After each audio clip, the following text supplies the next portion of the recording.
Once upon a time, in a world driven by ambition and wealth, there lived a man named John D. Rockefeller.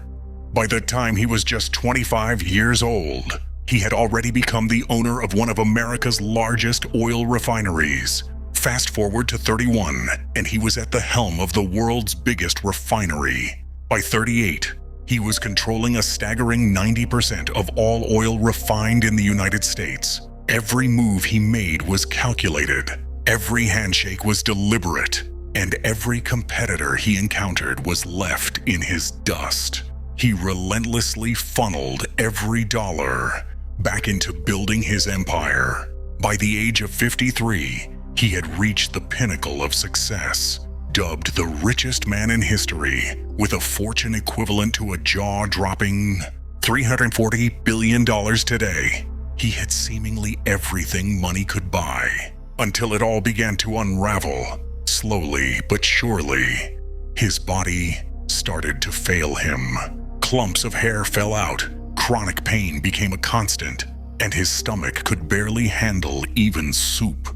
Sleep turned into a forgotten luxury, and the smiles he once wore vanished from his face. Then the doctor delivered their grim verdict. He had less than a year to live. An observer later noted, he couldn't sleep, wouldn't smile, and nothing in life meant anything to him. The reality began to sink in as he lay awake one night. The truth he had been avoiding for so long hit him like a ton of bricks. He couldn't take a single dollar with him when his time came. That realization, as painful as it was, shattered him. But it also sparked something new within. He called his advisors and issued a directive that took them by surprise. Restructure everything, redirect his immense fortune to build hospitals, fund research, and most importantly, give it away. In 1913, he launched the Rockefeller Foundation, a decision that would change the landscape of medicine and philanthropy forever. Through this foundation, Rockefeller helped fund the research that would ultimately bring penicillin to the world, saving hundreds of millions of lives. He fueled medical breakthroughs, supported universities, and transformed public health systems that resonate even today.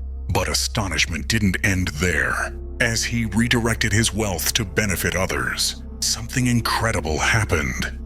His health began to improve. The pain lessened, and his strength returned. The year he was meant to die came and went. Then another year and another. Against all odds, the man who had been given 12 months to live experienced life until the age of 97, outliving his death sentence by an astounding 44 years. In his later years, Rockefeller reflected on this extraordinary journey, stating, "God taught me that my wealth was not my own. I'm merely a steward." My life became one long, happy holiday after that. He had once believed that accumulating wealth was the ultimate goal, but those last 44 years taught him that wealth is merely the starting line for what truly matters. He didn't just gain more time.